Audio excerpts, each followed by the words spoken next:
There's a real danger in trying to humiliate an evil person or ridicule a potentially evil person. There can be grave consequences to that. I remember reading in the play Medea. Medea is hell-bent on destroying her husband Jason because Jason has left her for another woman. Medea is angry, irate. She's humiliated. At one point in the story, she says, even the slaves and the stones in the walls of the city are laughing at me. All Corinth knows. The slaves talk of it. The old stones in the walls have watched and laughed. She's totally humiliated. So she is now hell-bent on destroying Jason. But she doesn't just want to kill Jason. She wants to make him suffer forever, as long as possible. She calls Jason to her, and she says to him, "Do you love our two sons?" And Jason says, "I love them more than anything." "You really love them?" "They are my whole life," Jason says. "My sons are my life." Come.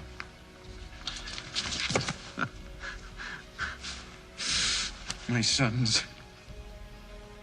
Don't give them to him, Medea. If you do, it will ache forever. You have refuge.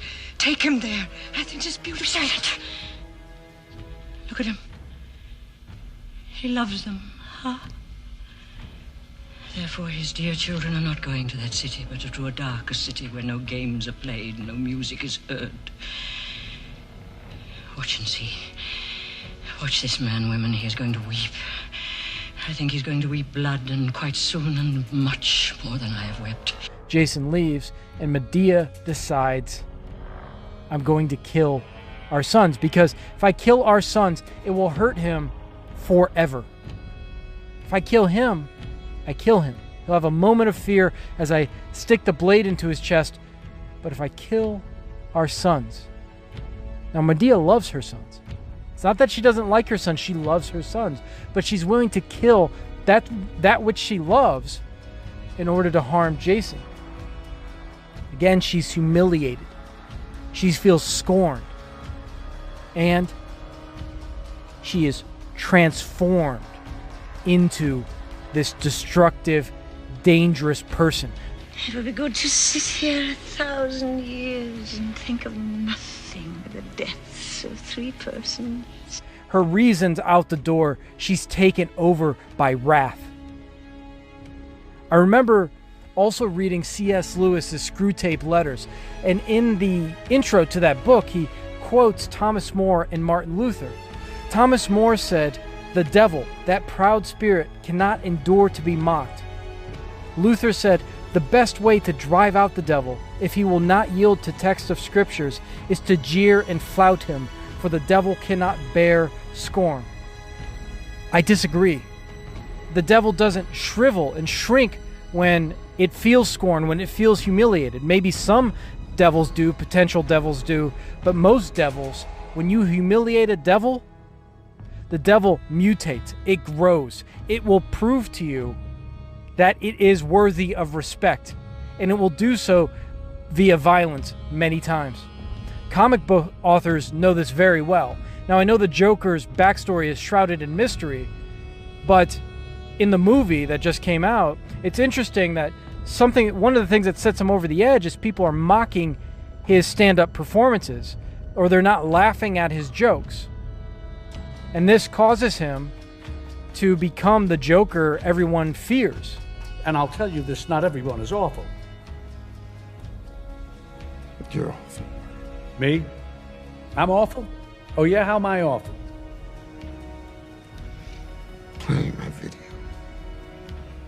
Inviting me on the show. You just wanted to make fun of me. You're just like the rest of them. You don't know the first thing about me, pal. Look what happened because of what you did, what it led to. There were riots out there. 2 policemen are in critical condition. You're laughing. You're laughing. Someone was killed today because of what you did.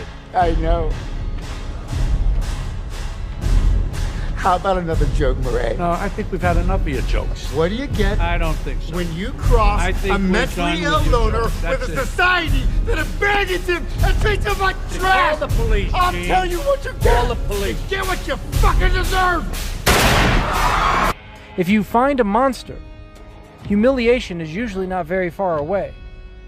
David Koresh, the cult leader in Waco, was dyslexic as a kid, and his classmates called him Mr. Retardo. When Pol Pot visited Vietnam, he was in Saigon, he said he felt like a dark, dirty monkey from the mountains. When he visited Saigon, he said he felt like a dark monkey from the mountains. Cambodia's political culture is steeped in resentment towards its neighbors and its racial neighbors. It's steeped in a deep feeling of being a lesser culture. Mussolini was a late speaker, and his mother actually thought he was a mute and possibly retarded. Who knows what this did to the psyche of a young Mussolini? Franco was a puny boy, sickly, and his father looked down on him as a weakling, as a nebbish. Stalin was miniature as well. He was only 5'4", I believe, very small in stature, and he also had a deformed left arm, which kept him out of the military. Again, it's not an irrational conclusion to reach that they possibly felt humiliated for these defects and their stature. Humiliation, feeling like an outcast, these can provoke someone who's potentially evil into their full form. We have to be very careful who we insult and what we say about people. We have to be very careful about trolling and poking people, because you never know who you're poking. Yes, a lot of people are humiliated and they shrink away, but not everybody. It's much better to treat everyone with respect, even those who have potential evil in them. You treat evil with respect and you don't mock evil, because evil, again, can mutate when it's humiliated. You need to respect the devil. You need to respect Satan.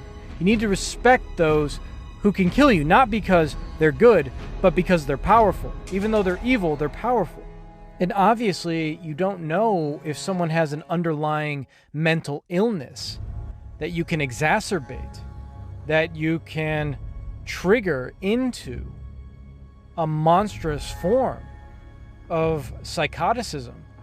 I was thinking about this more because this feeling of humiliation isn't just in individuals, it can become a collective humiliation that people feel. Like in groups, as nations.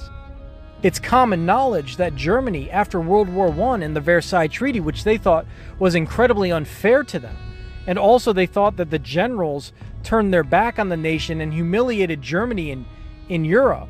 Germany's kind of the laughingstock of Europe after World War I.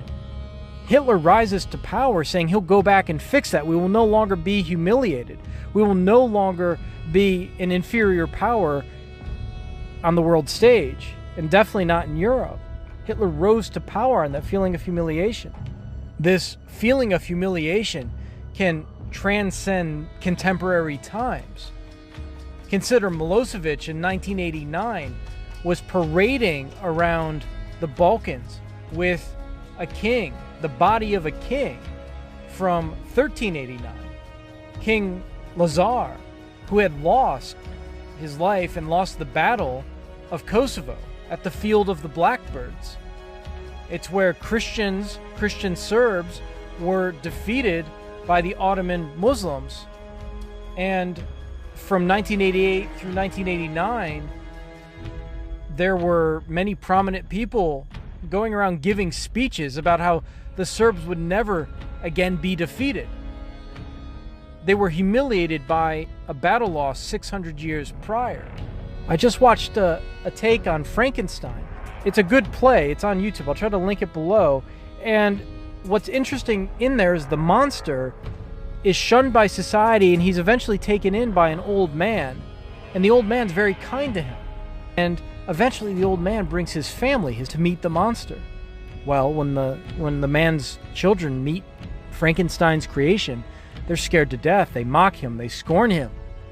And Frankenstein, being humiliated, ends up burning down the house of the old man. Get out! To get out! Get out!